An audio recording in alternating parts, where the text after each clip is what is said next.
मौजूदा जो कश्मीर में एक हालत पैदा हुई है, तो हम उचित ये समझा कि कुछ बातें पुलिस की तरफ से और एडमिनिस्ट्रेशन की तरफ से आवाम के सामने रखी जाए। तो हम पुलिस में अपने आला अफसर साहिबान जो है उनके साथ विचार विमर्श करके कुछ सोच विचार पर पहुंचे हैं जो हम समझते हैं कि आवाम के सामने रखी जानी चाहिए। पहला चीज तो ये है कि जम्मू कश्मीर पुलिस हर हालत पे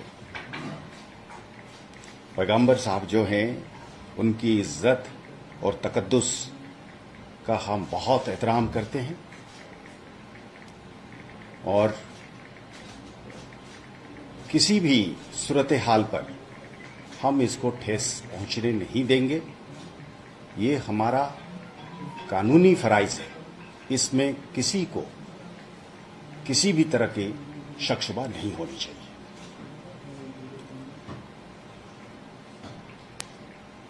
पर साथ में हमने ये भी पाया कि ये हमारे फराइज में है कि किसी भी शरपसंद अनासर को मजहबी जज्बात मजरू करने की इजाजत भी नहीं दी जाएगी। कानून जिसकी कस्टोडियन जे.एंड.के पुलिस है जम्मू कश्मीर में, वो अपनी जिम्मेदारियों को बाखूबी निभाएगी और उसके साथ वाकिफ है और पूरी जिम्मेदारी के साथ अपना फर्ज अदा करेगी। हम आवाम से ये गुजारिश करेंगे कि जो सरपसंद के मकरू चालों के हाथ कठपुतली बनने की कोशिश करते हैं, उनके बारे में बाखबर रहिएगा। मजहबी रवादारी जो है और जो भाईचारा है, वो कश्मीर समाज की एक शान रही है और हम सब लोग जो आम शहरी है वो तारीख में जाके जब देखता है उसको पता है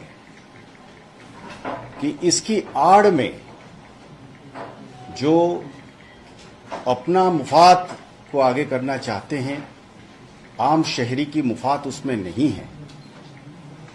इसके बारे में सजाग रहना और बाखबर रहना जरूरी है। मुख्तसर पैगाम यह है साहब कि आपकी जम्मू एंड कश्मीर की जो पुलिस है वो एकदम अलर्ट है इस बात का कि हम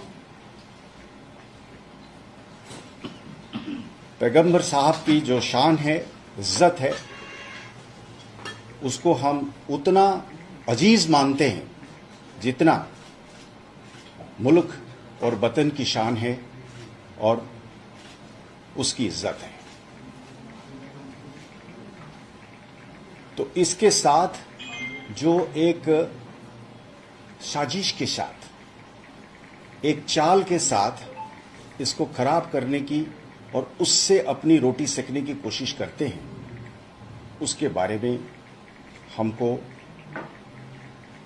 अलर्ट रहनी चाहिए और कानून के साथ देना चाहिए। आपको भरोसा करना है कि कानून के रखवाले के हिसाब से जम्मू कश्मीर पुलिस इस पर पूरी अमल से अपना फराइज अदा करेगी। सड़क के ऊपर इसको फैला के इस पे दंगा फसाद करने के लिए कोशिश करके भाईचारा को बिगाड़ने की कोशिश करने के पीछे कतई जो इसमें शान को उसी तरीके से प्रोटेक्ट नहीं किया जा सकता है। यह हम पर छोड़िए और यकीन रखिए हमने केस जैसे रजिस्टर तुरंत करा है और उसको लॉजिकल कंक्लूजन पर ले जाएंगे। और इसके आड़ में आप दूसरे एलिमेंट्स को कूदने न दीजिए। मुझे याद है कि मैं कहीं ये चीज भी कहा था कि मेरे जम्मू कश्मीर की जो यंग लड़के हैं, लड़कियां हैं, बिजनेस करने वाले हैं, काम करने वाले हैं, जो रहते हैं बाहर जम्मू कश्मीर के, हिंदुस्तान में किसी भी कोने में, उनका सेफ्टी सिक्योरिटी भी जम्मू कश्मीर पुलिस की एक एक्सटेंडेड रिस्पॉन्सिबिलिटी और ड्यूटी है। वो तभी हम निभा पाएंगे जब हम कानून को बराबर एक निष्पक्ष रूप से, बगैर तरफदारी करते हुए, जब हम उसको यहां पे भी लागू करेंगे।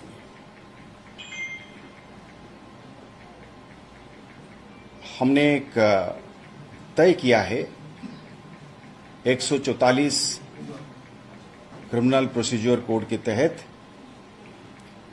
एक सरसरी तौर पे एक कानून लाएंगे जिसमें किसी किस्म भी कंटेंट, मैसेज, वीडियो, ऑडियो जिससे कम्युनल सेंसिटिविटी खत्म हो जाएगा या किसी को डराया जाएगा, धमकाया जाएगा, वो चाहे टेररिस्ट या सेपरेटिस्ट नेटवर्क की तरफ से हो या शरपसंद अनासर की तरफ से हो, ऐसे मैसेजेस को पोस्ट ही करना, ऐसे वीडियो को पोस्ट ही करना जो है वो कानूनन जुर्म हो जाएगा।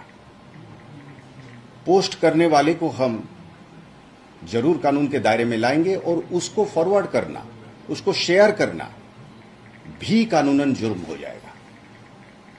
कोई अगर ये कहे कि साहब मैं तो इनोसेंटली, मुझे किसी ने भेज दिया, मैं क्या करूं, तो उसकी जवाब में ये रहेगा कि साहब आपको, आपकी बगैर इजाजत के अगर किसी ने इस तरीके की objectionable video, audio, messages, texts भेजा तो आपने उसको तुरंत नजदीक से नजदीक पुलिस थाने में जाके कह सकते हैं कि साहब मैं नहीं चाहता था कि ये मेरे फोन में आए, ये पता नहीं कहां से किसने भेजा है, मैंने इसको अपने हिसाब से पोस्ट नहीं करा है, आप ये इंफॉर्मेशन अपनी तरफ से दे दीजिएगा। आप इसके बाहर हो जाएंगे, आप क्रिमिनल लायबिलिटी के बाहर हो जाएंगे। पर उसके आगे अगर आप जानते हैं कि ये video, post, message, text, audio एक माहौल को खराब करने वाला किसी टेररिस्ट या सेपरेटिस्ट नेटवर्क का है या कोई अनाशर है ऐसा जो इसमें दंगा फसाद कराना चाहता है या पैगंबर साहब का जैसे इज्जत को ठेस पहुंचाने वाला काम करता है, कम्युनली सेंसिटिव चीजें को पोस्ट करता है, तो आगे फिर आप उसको फॉरवर्ड करते हो तो वो कानूनन जुर्म बन जाएगा। हम फिर खाली उसी बुनियाद पर हम कार्रवाई करने के लिए कानून हमें इजाजत देगी, हम उसको कोर्ट में पेश करेंगे और उसके खिलाफ कार्रवाई होगी और हमें यकीनन ऐसे लोगों को इंडेक्स करके रखेंगे ताकि उनको हर हालत पे, हर स्टेज पे उनको ये डिसइंसेंटिव रहे कि उन्होंने ये गलत काम करी थी। क्योंकि ऐसे करना से ही लोगों के मन में भय पैदा होता है, पब्लिक डिसऑर्डर होती है, उससे फिर खलल पड़ता है, बिजनेस बंद होती है, कॉलेज बंद होता है, लोगों की पढ़ाइयों में बाधा प्राप्ति होता है, एग्जाम बंद होते हैं, सारा सिस्टम जो है तहस नहस हो जाता है क्योंकि चंद लोग अपना फराइज से बाहर जाते हैं और फायदा लेके इस पे अपना रोटी सेकने की कोशिश करते हैं। यही पैगाम था।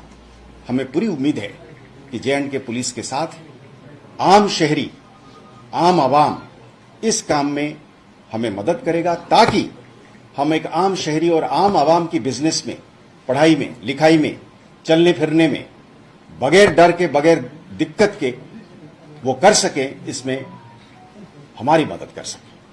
यही पैगाम था। जय हिंद। अभी की क्या सिचुएशन है? जो प्रोटेस्ट हुए हैं उसके बाद सिचुएशन कंट्रोल में है और जो लोग जिन्होंने वो पोस्ट किया था उनको अरेस्ट कर दिया? जी, हमने कानूनी कार्रवाई हर तरफ से करी है, केसेस रजिस्टर्ड है, इन्वेस्टिगेशन रवा है, हम नजर रख रहे हैं, एविडेंस कलेक्ट कर रहे हैं। हमने इस चीज की भी एविडेंस कलेक्ट कर रहे हैं कि इसको लेकर जो प्रोटेस्ट की आड़ में दूसरा काम करने की कोशिश कर रहे हैं, उनके ऊपर भी नजर रखे हुए हैं, उनके खिलाफ भी सबूत इकट्ठा कर रहे हैं। तो इस तरीके से इन्वेस्टिगेशन और ऑर्डर मेंटेन करने के लिए जो कानूनी कार्रवाइयां हैं वो सारे रवा हैं। सर, ये जो कानून की बात की 144 जो आप लाने की बात कर रही है, कब से इम्प्लीमेंट होने जा रहा है और क्या इम्प्लीमेंट करने से पहले इसको पब्लिक फ्रेंडली भी बनाया जाएगा? जी बिल्कुल, असल में ये जो आपके साथ गुफ्तगू थी ये उसकी एक कड़ी है। अब इसकी जो रूपरेख है वो थोड़े से लॉ ऑफिसर्स की कंसल्टेशन के साथ फिर कॉम्पिटेंट अथॉरिटी के जरिए इसकी विज्ञप्ति होगी, नोटिफिकेशन होगी और इसको प्रिंट मीडिया में अच्छी तरीके से कवरेज दी जाएगी। कॉमन सिटीजन को, आम शहरी को ये मौका मिलेगा समझने के लिए। इसमें फर्क किया जाएगा कि आप बगैर कसूर से, आपके पास किसी ने आपके बगैर पूछे को कौन भेजा है और आपने खुद उसको फैलाया है, उसके बीच की फर्क जो है वो की जाएगी। और जो बगैर पूछे जिसको इनोसेंटली मिला है वो उसका रिस्पॉन्स में किसको फोन करेगा उसका भी जिक्र उस नोटिफिकेशन में प्रिंट मीडिया में रहेगा। सर, क्या आपको लगता है कि एक सोची समझी साजिश के तहत जो नॉर्मलिटी इस समय है कश्मीर घाटी में उसको खराब करने की कोशिश की जा रही है, कोई षड्यंत्र रचा जा रहा है, क्योंकि कुछ पॉलिटिकल पार्टी भी इन्वॉल्व हुई है, जो कि आपने सुना होगा क्या बयान क्या है, तो क्या लगता है कि कुछ साजिश रची जा रही है? देखिए, इसमें कोई दो राय नहीं है। मैं कोई न्यूटन या आइंस्टाइन की बहुत बड़ी खोज की बात नहीं कर रहा हूं। हम सब लोग जो जम्मू कश्मीर में रहते हैं पिछले सालों से देखते आ रहे हैं, सबूत है हमारे पास। ये मनगढ़ंत कहानी नहीं है कि स्थिति को ऐसे बनाया रखा जाए। इसमें कुछ लोगों का फायदा है।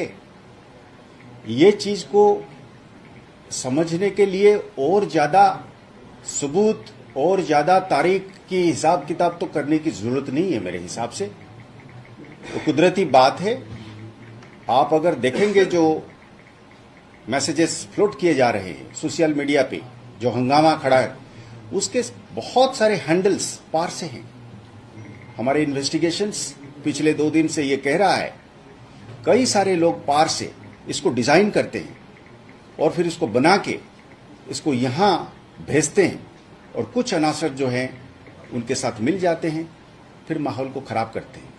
उनका मकसद नहीं है कि पैगंबर साहब की इज्जत को बरकरार रखा जाए। उनका पैगाम कुछ, उनका मकसद कुछ और है। उसको हर जगह पे चंद बदमाश होते हैं, उसके लिए कानून है ना।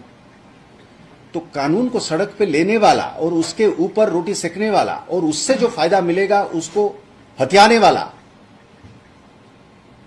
वो तो है, और उन्हीं लोगों को अलग थलग करनी है। उसी अलग थलग के सिलसिले में जम्मू कश्मीर पुलिस आवाम की साथ मांगती है। तो क्या पाकिस्तान से ही ये साजिश जो है रची जा रही है ताकि कश्मीर में एक बार फिर हालात खराब किए जा सके, ऐसे इंडिकेशन मिल रहे हैं? देखिए, हमेशा वो कोशिश 24/7 जारी है। हम चाहते हैं आप और हम मिलके, इस सड़क पे चलने वाला आप हैं, मैं हूं।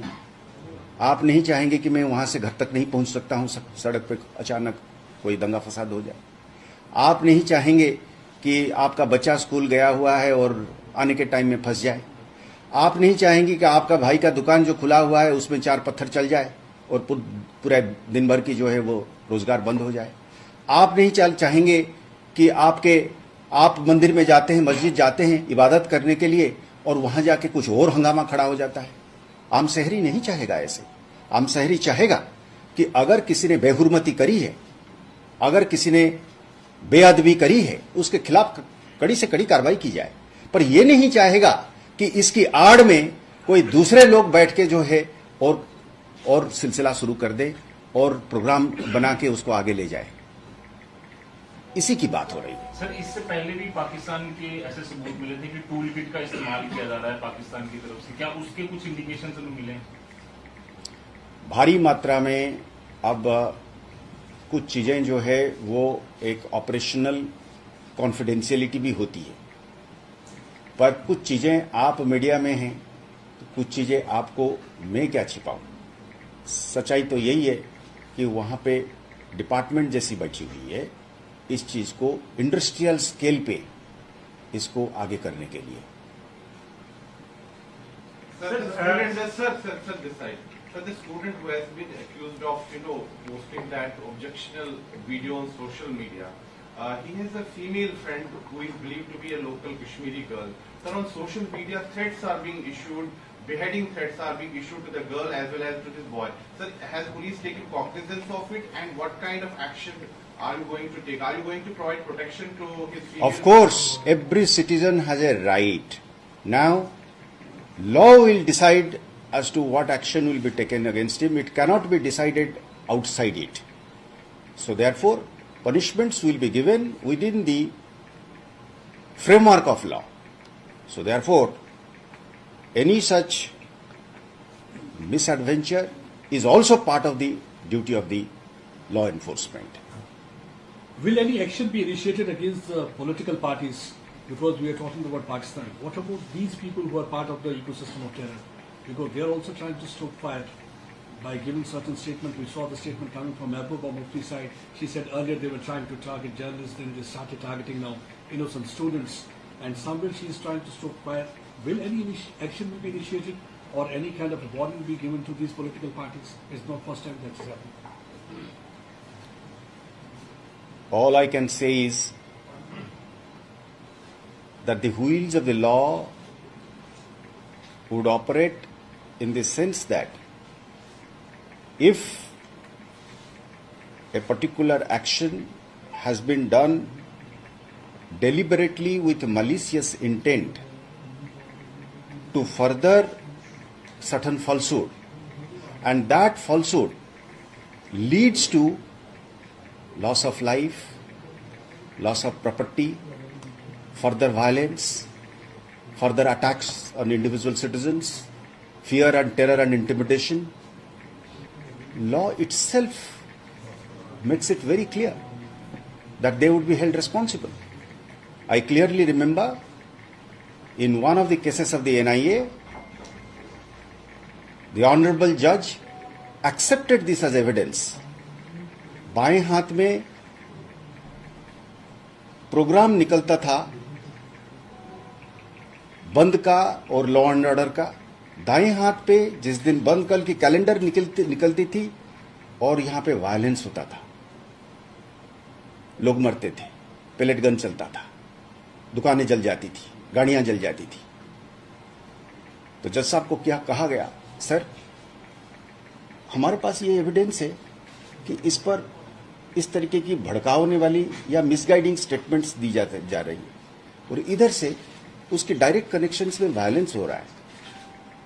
अब हर वक्त हर सिचुएशन में फ्रीडम ऑफ एक्सप्रेशन भी है प्रोटेस्ट करने का, वो होना भी चाहिए, सबके लिए है, डिसेंट है। तो पर जब स्टेटमेंट्स हम देते हैं, खासकर पब्लिक फिगर्स होने के नाते, हमको ये देखना है कि ये वाली स्टेटमेंट, पहला चीज हमको देखना है कि इसमें सच्चाई है कि नहीं है, इसमें हकीकत है कि नहीं है। आप जब कोई स्टेटमेंट देते हैं तो उसके बड़े छोटे नुआंसेस होते हैं, तो क्या वो सच्चाई के ऊपर है? दूसरा, अगर सच्चाई पे भी है पर कोई स्टेटमेंट से अगर हम सिचुएशन को ज्यादा खराब करते हैं या उस सिचुएशन से वायलेंस बढ़ता है, वायलेंस के लिए गुंजाइश बनती है, वो भी जो है कानून ही कहता है कि रीजनेबल रिस्ट्रेंट, रीजनेबल रेस्ट्रिक्शन है। मकसद क्या है? मकसद ये है कि आग न बढ़े। मेरे घर में अगर आग लगी है तो मुझे फायर टेंडर बुला के उसको बुझाना है, ना बल्कि उसको बगल वाले घर पे लगाने के लिए छोड़ देना चाहिए या उसको हवा देनी चाहिए। तो रिस्पॉन्सिबल स्टेटमेंट्स और irresponsible statements, whether it is part of freedom of expression and political dissent or it is a part of a conspiracy, as part of having colluded with certain elements to further increase the violence, is something which will be a matter of investigation. It can be found out, communications can be traced, discussions and meetings can be investigated if it has happened backdoors to forward it. Those that are innocent remarks about a particular situation as a viewpoint is certainly different, and that certainly cannot be part of any police investigation or coercive action. We want to make a clear distinction between the freedom of expression and the right to dissent and to views. But statements based on falsehood, half-truths, out of context, designed to further violence is certainly not in that category. We will make a distinction with the powerful tools of investigation and intelligence that we have.